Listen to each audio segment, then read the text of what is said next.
बाबा सेवा सिंह जी, बाबा बलदेव सिंह जी, बाबा Balwinder Singh ji, principal Surendra Singh अंगड़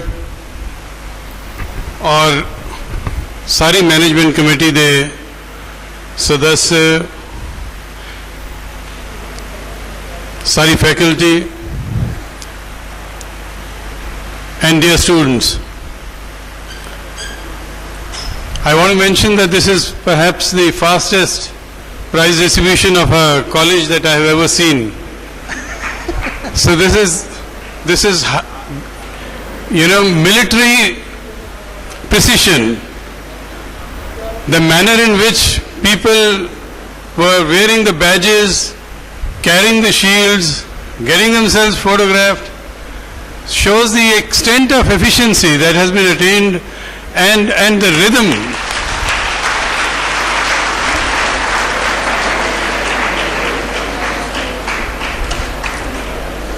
I want to mention just a couple of things.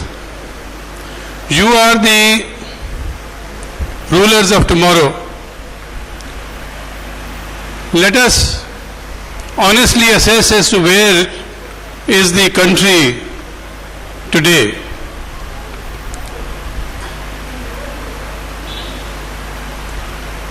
You see,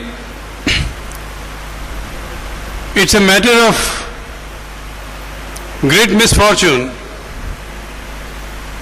that we live in India and the Indian subcontinent has turned out to be the poorest in the world, the poorest region, poorer than Syria, Sudan, Nigeria, etc. India, Pakistan, Bangladesh, Sri Lanka, Nepal and Burma. The SAARC countries today represent the more than half the malnourished children are born in this region. What I want to say is that I want to acknowledge the failure of my generation. I was born in 1947, soon after partition. And we, the educated class, were supposed to have created leadership which could have brought about prosperity. Countries which became free much after us are today the giants of the world economy. It used to be said that there can't be a giant in Asia, but we saw a small country like Taiwan become so prosperous that it had the highest GDP in the world. Singapore, the tiger of Indian economy, the tiger of world economy. Malaysia, even Thailand. What to talk of Japan and all became industrialized soon after World War in spite of the fact that they suffered such humiliating defeat. Why have we remained poor is the question that we will have to answer to the next generation. And I want to mention this to the future leaders of this country. There is a much heavier burden on your shoulders, and you are going to have to ensure that India no longer remains poor. One of the excuses that is given is we have hostile neighbors. The neighbors that you have are like the relations that you have. You can't change your relatives, you can't change your parents, you can't change your cousins, and similarly you can't change your neighbors.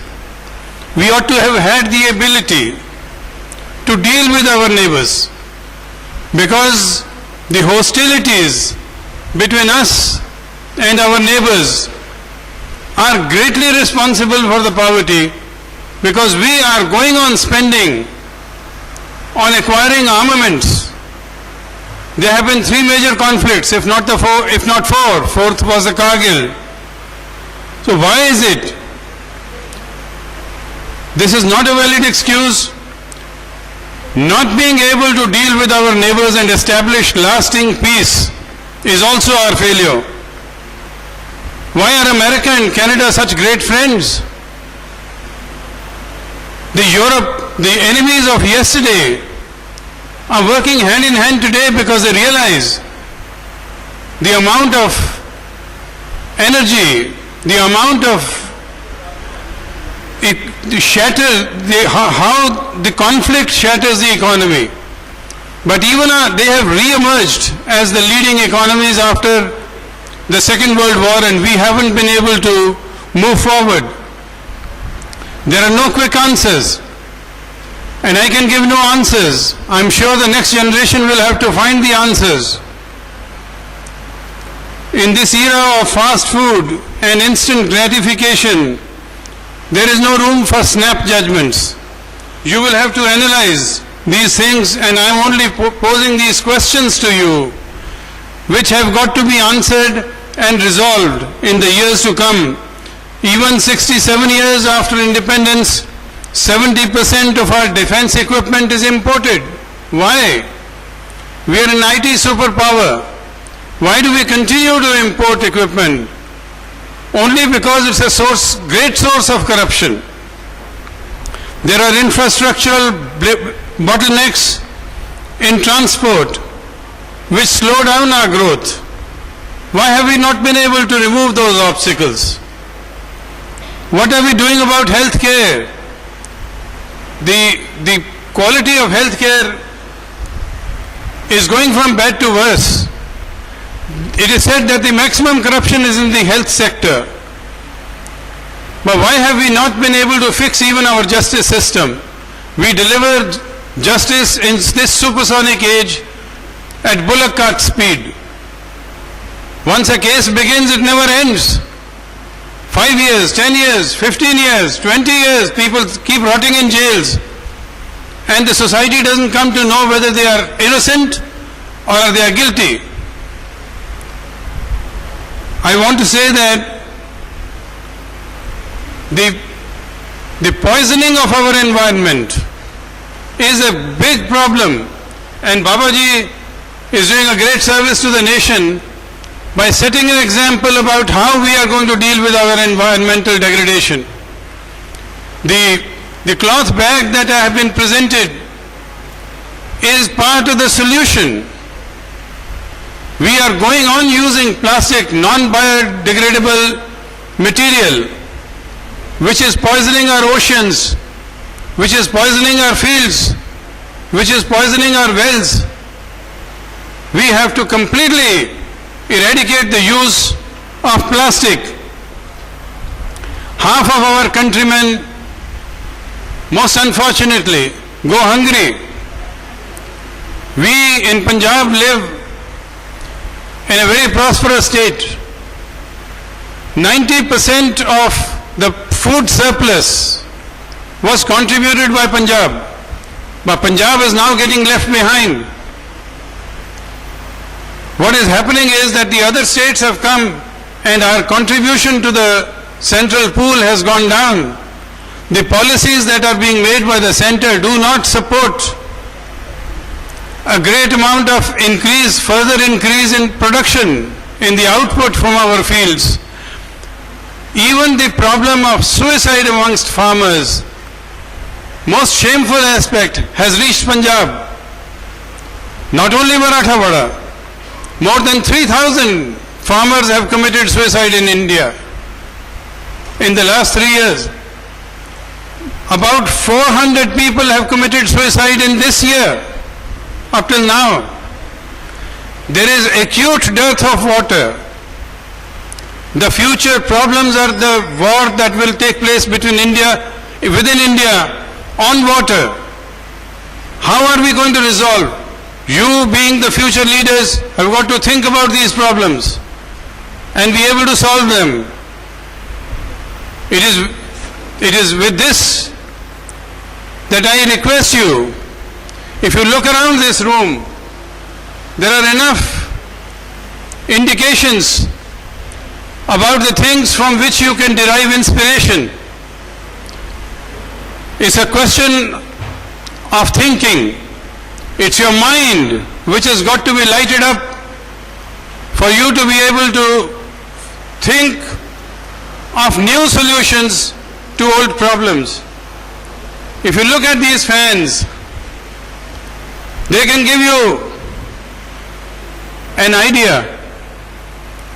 What is this fan saying to you? What is this fan saying to each one of us? It says, keep cool. It's cooling you down. Keep cool. Your head must remain cool, not hot-headed. You can never find the right solution by being a hothead. You've got to think. That's the primary difference between animals and humans. That we've got a brain which will be able to resolve things only when we are cool. What does these windows say? What do these windows say? Anybody? These windows are telling us, see the world outside. Don't be confined to your own thing, your own house, your own city, your own state. Become a global citizen. Be aware about the whole world. Then only you will be able to find solutions to these problems. What does the clock say? There is no clock here, I guess. What does the clock say? The clock says, every minute is precious. Don't waste it. Utilize it. Utilize it for resolving problems of the nation. Not only your own examinations. Examination is a stepping stone, but you are becoming a global citizen and a global leader. And for that, you have to, what does the mirror say to us? The mirror says,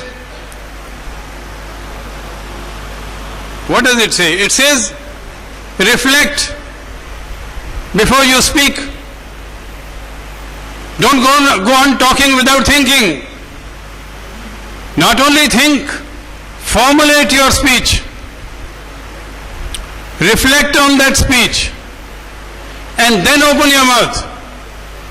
Once your word has gone out, it can never be taken back. It's like a bullet. So reflect before you speak.